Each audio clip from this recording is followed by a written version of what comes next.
Assalamualaikum warahmatullahi wabarakatuh. Good afternoon, guys. How's life today? We are from Third Group. In this occasion, we would like to explain about rhyme and stanza. Okay, before we start our presentation, I'm going to introduce my group. The first is Dani Irhamil Maulana. The second is me myself, Fadra Muslimah. The third is Rahmatur Radia, and the last is Nabilatul Khafifah. Hello guys, this is Farda. I will be the first presenter. The first material discussed today is rhyme. Firstly, I would like to explain the kinds of rhyming.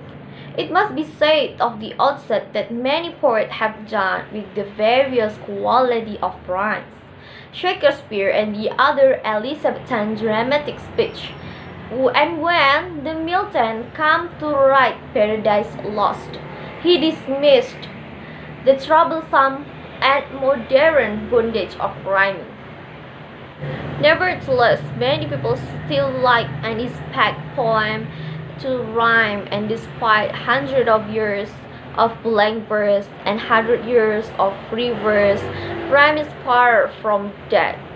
In considering of rhyme in a poem, therefore, we will always want to decide whether is it a thing or itself, or a deeply integrated part of its expression. And the next material is the definition of rhyme. What is a rhyme? I believe that actually you already know about rhyme. So rhyme is the repetition of the same sound or sound at the end of the line in a poem or a stanza. Another characteristic that come through the oral traditional and additional mnemonic feature in early verse. Jadi rhyme itu adalah bunyi yang sama yang ada pada akhiran di ayat puisi atau di dalam sebuah puisi. For the example is the poem by Gertrude Seckenberg 1953, Supernatural Love. You can see the slide. My father at the dictionary stand touch the page to fully understand. The lampet answered, stealing in his hand. The word stand, understand. And then the definition of rhyme English has to do with the arrangement on consonant and vowel. You can see the slide. There are a kind of sound effect from number 1 and to number 7. For the first, consonant vowel consonant, consonant vowel consonant. For the example, pit and bat. This is the example of alliteration. Jadi maksudnya adalah ketika rima puisi yang kata akhirannya adalah bit and bat, it's kind of alliteration. And the next, number 2, number 3, number 4, you can see and read the slide. The number 2 is pattern of rhyme. Poet employ in rhyme in a variety of pattern. There are 4 kinds: A couplet, AABB, AABB, B triplet, AAA, BBB, AAA, C ABAB sim, G quatrain, ABBA. So, the pattern of rhyme, pola dari sebuah rima berdasarkan kesamaan bunyi dan stanzanya terbagi atas 4, yaitu yang kalian bisa lihat di slide. Okay, the first is couplet AABB, AABB. The example is Mary Barber poem, the conclusion of the letter to the ref. Her husband has surely a terrible life. There's nothing I treat like a verse writing wife.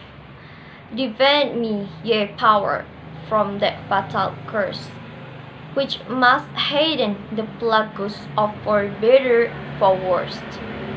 The word life and wife has the same sound, right? And it symbolized with A. The curse and worse has the same sound. It can symbolize with P. So this pattern is the couplet AABB, AABB, And then the next pattern, B, C, and D, you can see the slide, and also you can read and understand by yourself. Thank you. Okay, and the next material is the beauties of rhyme.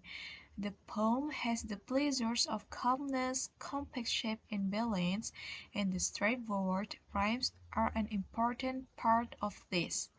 They show us that whilst we may think of the effects of rhyme as things in themselves, especially when the juxtapositions have real surprise, which is rhyme is really set into the whole character and meaning of the poem. Good rhyme doesn't have to rhyme A-B-A-B or A-A-B-B as we generally know, but there are many variations of rhyme. Let's look to the example there. There's plenty to in these quatrains from Long After Hannah by Gwen Harwood, 1920 to 95, which combine internal rhyme with ingenious end rhyme. And I've highlighted there not only the full end and internal rhymes, but also the assonance of vowel sounds. The assonance there are toward, austerely, and samurai. And the alliteration there are hushed and howling, as well as the half rhyme hushed and swish, so that it makes reading the poem more beautiful and interesting. And the next material is rhyming and meaning. In this instance, the pairs of rhyming words devised and ordained are associated in their meaning as well as the coincidence of their sound. In this slide, there is an example. These lines by the style's foremost exponent, Alexander Pope, 1688 to 1744. Here, in an essay on criticism, he wants to square the paradox that what we take to be natural, and thus think of as free and unconstrained, is in fact governed by laws of its own. Okay, you can see to the example. The caesura in the first line here is delayed so as to emphasize the assertion and push the opposite idea back before it. And the alliteration or head rhyme helps drive home the essential idea. The essential idea here is discovered, not devised. So you can pause for the moment after read discovered, and then you continue to the next word, not devised. And the second line is evenly balanced with nature on both sides of the equation, pivoting on but.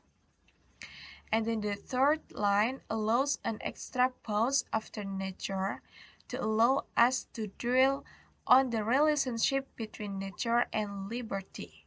But then the line runs on into the next, sweeping us along to its firm conclusion without any further break, that everything is ordained with the strong implication of divine ordinance.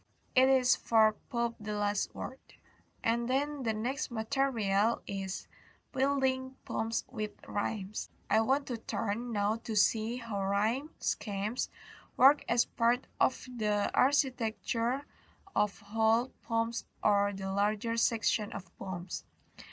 The coupled sequence of A A B B C C is plain rhyme, but as soon as rhyming words are separated further, even only to A B A B, then the lines connecting the rhymes crisscross and the rhyme becomes interlaced. Okay, you can see the example in this slide. Terza rima is a good basic example of this. It works in three line units A, B, A, B, C, B, C, D, C. Terza rima was devised by the Italian poet Dante, 1265 to 3021, for his hack three-part poem, The Divine Comedy, and has found counterpart in the poetries of several European language signs. His choice of these tercets within his three-part scheme was meant to allude to the Holy Trinity, but more generally the mode suggests forward movement and continuity. Terza rima, there is a sense of perpetual motion and of everything being connected. You can look to the example. This is the pointing of Thomas Kinsella's 1928, which is the title is Downstream. The rhyme is A B A B C B C D C. Did this show that the rhyme is continuity? But we are not limited in forming rhyme to be like the example. We can vary how we will form the rhymes of a poem that we make to be more interesting. And the next material will be delivered by our friend Muhammad Deni Irhamil. Thank you guys. In this time, I'd like to explain about the definition of stanza and also the types of stanza. First, we're gonna talk about the definition of stanza. Okay, what is stanza in poetry? A stanza is a series of lines grouped together in order to divide a poem. And the structure of stanza is often, though not always, repeated throughout the poem. Stanza are spread from other stanzas by line breaks. Each stanza is a standalone unit that can either make up an entire poem or can build a bigger poem with other stanzas. Based on Jeffrey books, the definition of stanza defined into three. First is the original sense of stanzas in Italian is stopping place, a place to take a stand, and more particularly room. And also for the American poet Connaught, stanza is nothing more than organizing other poem or poetic music, rhythm, and rhyme. It is true that the organization of stanza has traditionally been based on metrical pattern and on rhyme schemes. The stanzas provide its own aesthetic experience for both the poet and the reader. Okay, the types of stanza consist of 10 types. First is one line form, the second is two line form, three line form, four line form, 5, 6, and 7 line form, 8 line form, sonnet, 9 line form, rondeau and rondo, and also brewing. Okay, move the next slide. Guys, one line form. One line form, usually in stanza, must be a contradiction term. There are indeed few instances to be found, and some that may be considered are single line section of much longer form. For example, by Geoffrey Hill. Jadi tuh dalam one line form ini itu harus ada sebuah bagian yang harus kontradiksi teman-teman. Nah, itu berfungsi sebagai bagian satu baris dari banyak puisi yang lebih panjang kayak gitu. And then the second is two line form. Okay, usually two line form is called couplet. It's the name of for two rhyming line of verse following immediately after each other. The heroic couplet, popular in the 7th and 18th century, consists of two lines of rhyming iambic pentameter. An octosyllabic couplet is also sometimes called a short couplet. And the example like this. Okay guys, move to the next slide. Thank you. Okay guys, and then I'm gonna explain about the three line form, or usually called tercet. Okay, the tercet is arguably one of the most significant poetry form in use throughout history. An example of variant of three-line poetry also be found throughout the world, like Ireland and Wales. Tercet are three-line stanzas of any types, rhymes, or meter. Based on Jeffrey book, The characteristic of three-line form or touched defined into two. First is a stanza stretch to three line, so the emphasis on brevity can give way to greater expansive. And then there are two kind of three line stanzas, the triplet and the tercet. Triplet is the more traditional form in that its rhyme all three lines in a monorames like AAA, BBB, and CCC kayak gitu. Jadi tuh di bentuk ketiga ini biasanya itu lebih signifikan. Jadi itu beberapa bentuk kayak gini pernah ditemukan di dunia seperti salah satunya di Ireland dan Wales. Jadi kayak gitu. Nah, kemudian biasanya itu bentuknya untuk remnya itu biasanya berbentuk AAA, kemudian BBB and also CCC kayak gitu. Nah, for example like this. Okay guys, thank you. Okay guys, and then four-line form. Four-line form are usually known as quatrains, normally be rhymes either BAB, ABBA, and sometimes known as envelope rhymes or AABB. Jadi untuk bentuk keempat ini adalah quatrain. Orang-orang sering menyebutnya sebagai quatrains. Jadi bentuk keempat ini juga termasuk bentuk rhyme yang signifikan dan bisa dikatakan populer kayak gitu. Karena bentuk-bentuknya itu memiliki karakteristik tersendiri. Nah, seperti contohnya seperti karya Tony Harrison berikut. Comrade, with your finger on the playback switch. Listen carefully to each movement and enter in the file which cry is real and which. A mere performs for your microphone. Jadi untuk bentuknya bisa dilihat teman-teman desakan rem yang di atas yang saya sebutkan tadi. And the next material will be delivered by Rahmatul Radia. Thank you. Okay, I want to explain about 5, 6, 7 line stanzas. Of course, there is no reason why a stanza might not consist of any number of lines. In his Songs of Experience, William Blake can use the quintet to disrupt the expectation of evenness, that comforts of balance that the quatrain give. This is from A Little Girl Lost. And give the example is to her father white, came the maiden bride, but his loving look like the holy book, all the her tender limbs with terror struck. Ismin is not expect a father's loving look to bring terror, especially as the complete seems to have a childlike simplicity. The disruption we then experience is mimed in that fifth, classing longer line.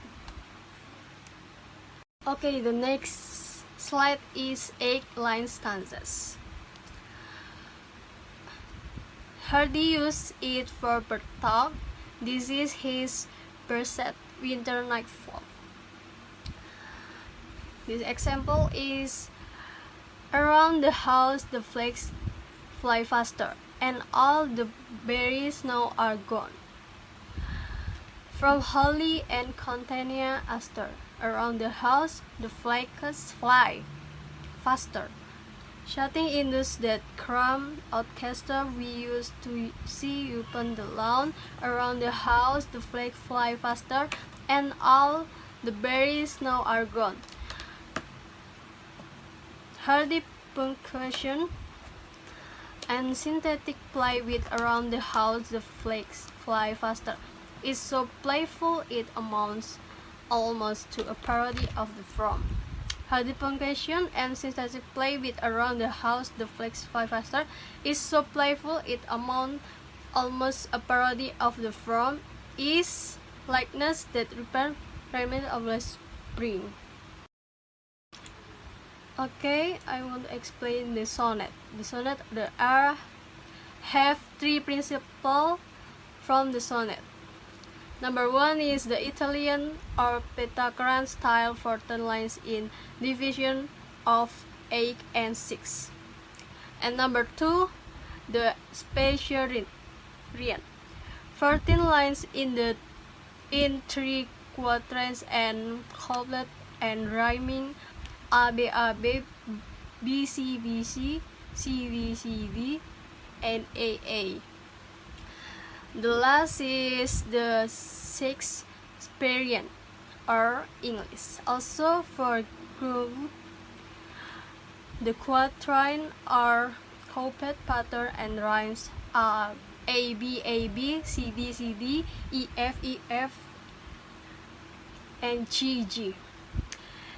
In this part, reflect to greater difficulty of rhyming in English as opposite to Italian, which has a great predominance of and award endings. The next lead is 9-line stanzas. In this word is the mean is the rhyme scheme is A B C. In common with its nearest relative ottava rima, the stanza is short enough to be pointed and precise, and ample enough for description and deletion. The 9 longer line has the effect of securing the footing of the stanza against its seeming imbalance, and here the gentle knight confers a monster. And the next slide is rondo and rondel. The rondo and the rondel are often associated with the triolet and also have their origin in medieval French poetry, formalized into a literary convention. The rondo became a 15-line form divided into a quatrain and a sestet, and employing just 2 rhymes.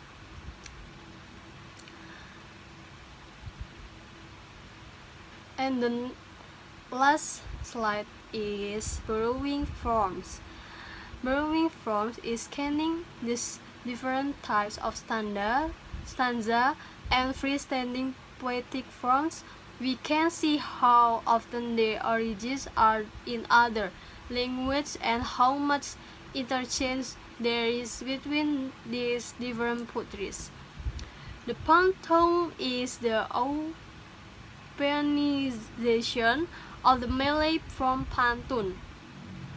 In this, based on a 4-line from which rhymes A B, but it also includes internal rhymes and various kinds of correspondence between image and ideas. Well guys, it's almost done. We're sorry for all the mistakes. Then thanks for your nice attention. We hope that you all understand about our material today. See